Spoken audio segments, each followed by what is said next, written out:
कक्षा 10वीं विषय गणित अध्याय है 11वां, इसका नाम है समरूपता। समरूपता का आज का जो प्रकरण है अपना आधारभूत समानुपातिकता प्रमेय, जिसको थेल्स नामक वैज्ञानिक ने गणितज्ञ ने प्रतिपादित किया था, इसको इसलिए इस प्रमेय का नाम थेल्स प्रमेय भी है। अब अध्याय का नाम समरूपता है, तो समरूपता के बारे में देखते हैं अपन। कक्षा 9 के अंदर अपनों ने एक शब्द पढ़ा था, सर्वांग समता।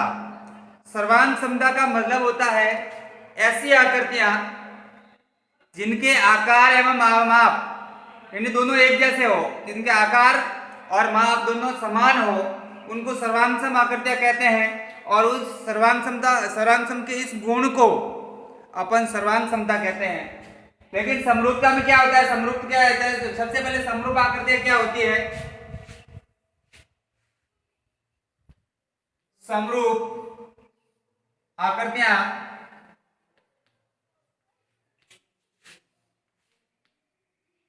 ऐसी आकृतियां, ऐसी दो या दो से अधिक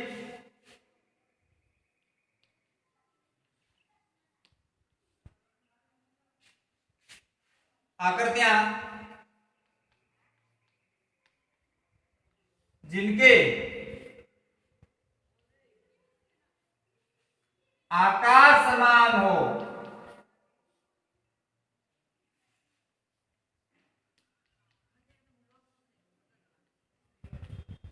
समरूप आकृति कहलाती है। आकार की जगह अपन रूप भी कह सकते हैं।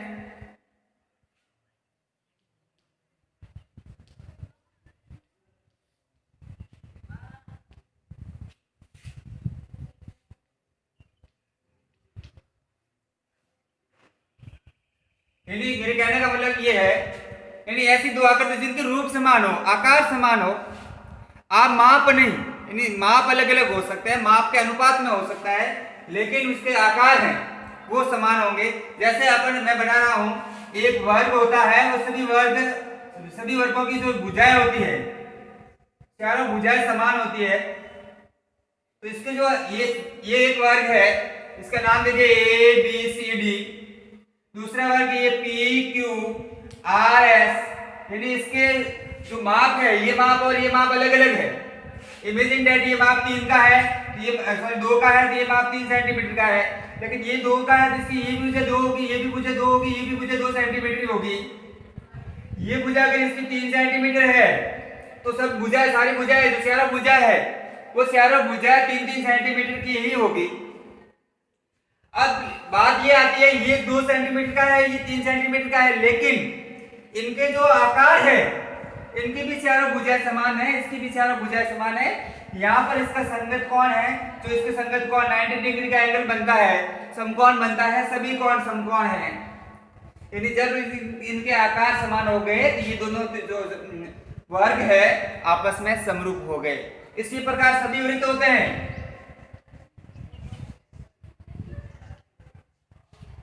सभी वृत्त समरूप होते हैं। सभी समबाहु त्रिभुज जिनकी तीनों भुजाएं बराबर हो, समरूप होंगे। सभी वर्ग समरूप हैं।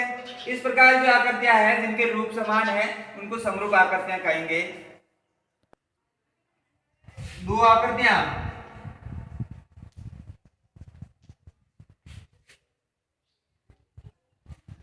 समरूप होगी यदि पहला नियम संगत भुजाओं का अनुपात समान हो। संगत भुजाएं समानुपात में हो। समान की बात नहीं कर रहा हूं मैं, समानुपात की बात कर रहा हूं। दूसरा है संगत कोण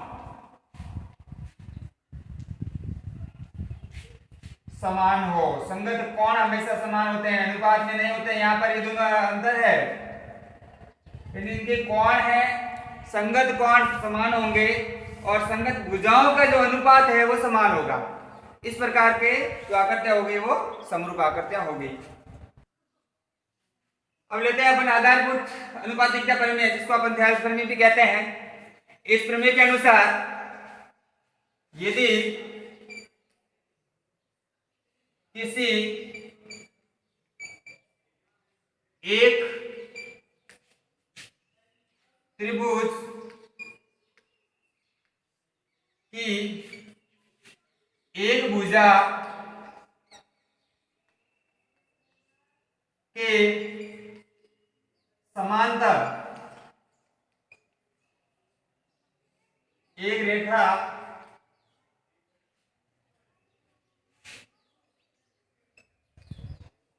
खींची जाए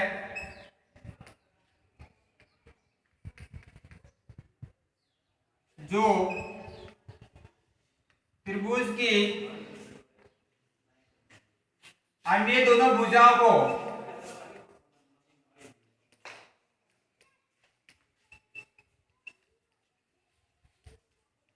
प्रतिष्ठित करे,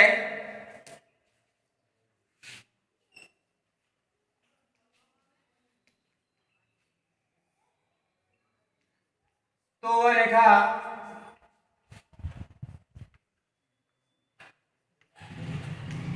उन दोनों भुजाओं को समान अनुपात में विभाजित करती है।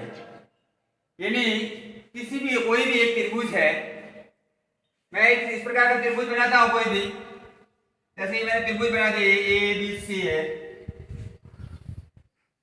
ये त्रिभुज है, ए बिंदु है यहाँ पर, ये बिंदु बी है, ये बिंदु सी है। इस त्रिभुज की किसी भी भुजा, यानी इस भुजा के समांतर खींचो, चाहे इस भुजा के समांतर खींचो, चाहे इस भुजा के समांतर खींचो, इस त्रिभुज के किसी भी एक भुजा के समांतर कोई अन्य रेखा खींच दे जाए, जैसे मैंने ये खींच दी डी और ई, ये भुजा खींच दी, तो जो ये भुजा खींची है वो जो जहां पर प्रतिशत करती है, यानी एक बिंदु डी है और एक बिंदु ई है, तो यहाँ का जो ये अनुपात है, ये अनुपात यानी एडी बटा दूसरा अनुपात है ये बीडी बराबर होगा इस भुजा का अनुपात है ए बटा इस भुजा का अनुपात है ये सी या ई सी लिख सकते हो आप। यानी ये अनुपात बटा ये अनुपात बराबर ये अनुपात बटा ये अनुपात। दूसरे शब्दों में कहें ये अनुपात एडी बटा ये पूरी भुजा ले लें ए बी, तो इस प्रकार होगी ए ई बटा इस नीचे की तरफ ये भुजा हो जाएगी ए सी पूरी भुजा, यानी इस तरफ पूरी भुजा ले रहे हैं तो इस तरफ भी अपन को पूरी भुजा लेनी पड़ेगी ए सी। यदि ये दो अनुपात है इस प्रकार से विभाजित करेगी, अगर ऐसा है तो इसी को अपन थेल्स प्रमेय कहते हैं। अब इसी प्रमेय के आधार पर मैं ये डायग्राम बना रहा हूं, जैसे तो पहले बनाया था वही है, त्रिभुज एबीसी है जिसमें अपन देखेंगे दिया गया है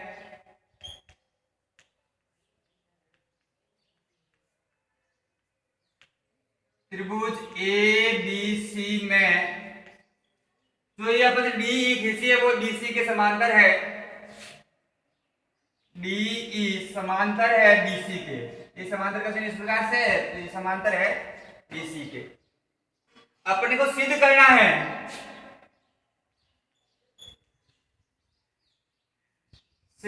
है वो हो जाएगा यदि एडी बटा बीडी बराबर ए ई बटा ई सी, ये है ये अनुपात बटा ये अनुपात बराबर ये अनुपात बटा ये अनुपात, ये सिद्ध करना है। तो इसके लिए अपने को रचना करनी पड़ेगी। तो रचना के लिए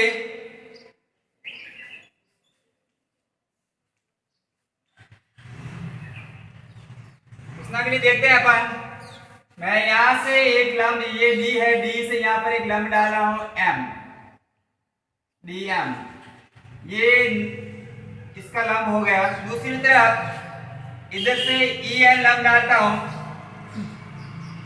ई से ये इस प्रकार है, ई एन लंब डाल दिया और बी को ई से मिला दिया और डी को सी से मिला दिया, ये रचना कर दी मैंने। यानी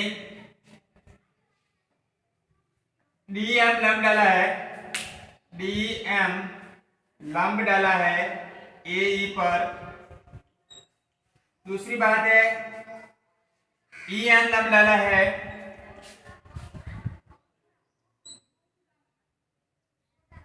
AD पर और बिंदु B को E से और C को D से मिलाया, बिंदु B को E तथा C को D से मिलाया। इस प्रकार की रचना की अपने। अब तीसरी चीज आती है, मुख्य चीज है उपपत्ति।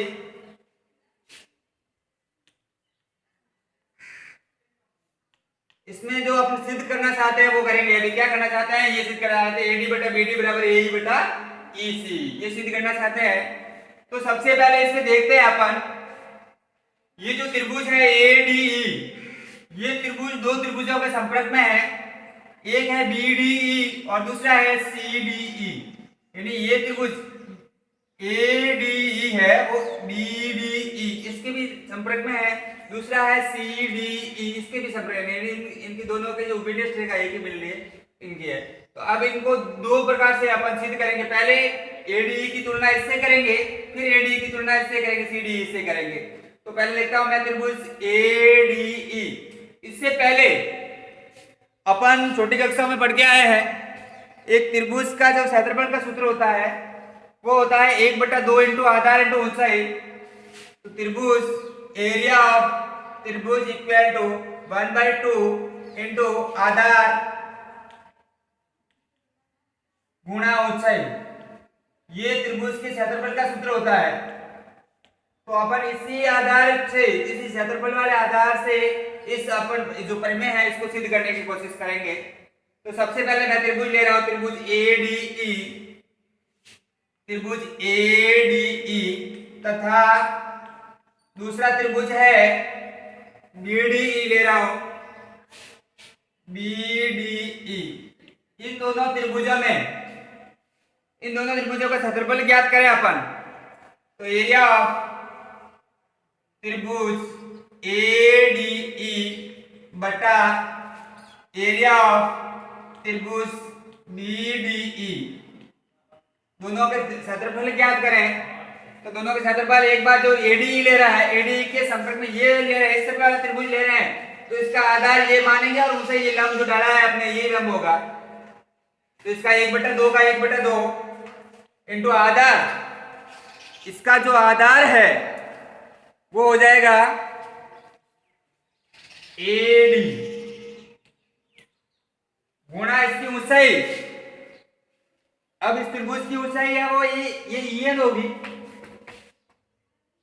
EN हो गई, बटा दूसरे वाला त्रिभुज ये ले रहे हैं BDE। तो आधार इसका ये ले रहे हैं, इसका भी आधार ये लेंगे। तो इसका 1/2 का 1/2 गुणा आधार हो गया इसका BD। अब गुणा इसकी ऊंचाई देखते हैं। ये त्रिभुज वैसे यहां तक है, ये त्रिभुज यहां से लगाकर यहां तक ही है, लेकिन ये त्रिभुज यहां देखते हैं ये अधिक कोण त्रिभुज है। और कक्षा 9 में अपन पढ़ के आए हैं, अधिक कोण त्रिभुज का जो लंब होता है वो त्रिभुज से बाहर होता है। यानी त्रिभुज के बाहर इसको यहां तक जाए तो यहाँ से खींचेंगे, ये इसका लंब होगा, यानी उसकी इसकी इस त्रिभुज की ऊंचाई होगी वो EN ही होगी। तो ये इस तरफ आ जाएगा EN। अब काटो, 1/2 से 1/2 कट जाएगा, EN से EN कट जाएगा, पीछे रह जाएगा AD बटा BD। यानी एरिया ऑफ त्रिभुज ADE बाई एरिया ऑफ त्रिभुज BDE बराबर 1/2 से 1/2 कट गए, EN से EN कट गया, पीछे रह गए AD बटा BD।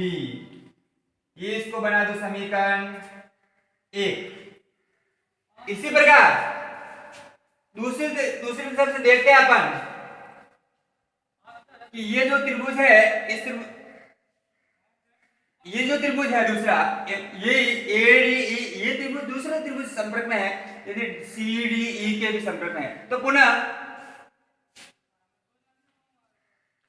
त्रिभुज ADE तथा त्रिभुज CDE में, इन दोनों त्रिभुजों में देखे अपन तो वही 1/2 इंटू आधार इंटू ऊंचाई वाले सूत्र लागू करेंगे तो area of AD, area of त्रिभुज एडीई बटा एरिया ऑफ त्रिभुज सीडीई बराबर हो जाएगा 1/2 गुना इसका आधार। ये त्रिभुज इस तरह वाला त्रिभुज ले रहे हैं तो आधार ये लेंगे, यदि ए आधार हो जाएगा इसका ए गुना इसकी ऊंचाई है। ये जो त्रिभुज है इसका जो लंब है डीएम है तो इसकी ऊंचाई ये हो जाएगी डीएम। इस प्रकार से हो गया ये डीएम बटा जो सीडी है ये सीडीई है तो इसका आधार हो जाएगा ये सीई लिखो या ईसी लिखो तो हो जाएगा 1/2 इंटू ईसी गुना इसका जो है लंब, ये भी अधिक कोण त्रिभुज है, यहाँ पर अधिक कोण बन रहा है और इस अधिक कोण त्रिभुज का सीधी सी बात है अपन इसका लंब होगा वो बाहर होगा तो ये डीएम ही इसका लंब है। इस प्रकार हो गया डीएम। अब 1/2 से 1/2 कट जाएगा, डीएम से डीएम कट जाएगा, पीछे रह जाएगा ए बटा ईसी। ये जो पीछे रह जाएगा यानी एरिया ऑफ त्रिभुज एडीई बटा एरिया ऑफ त्रिभुज सीडीई बराबर हो जाएगा वो एई बटा ईसी। इसको बना दो समीकरण 2। ये समीकरण 2 है, इसका अनुपात बटा इसका अनुपात आ गया ए बटा ईसी आ गया है। अपन हम जानते हैं कि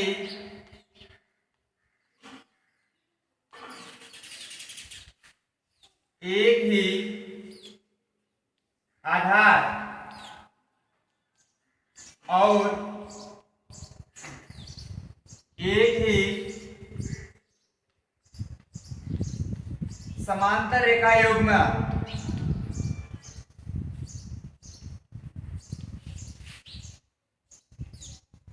के बीच स्थित त्रिभुजों के क्षेत्रफल समान होते हैं।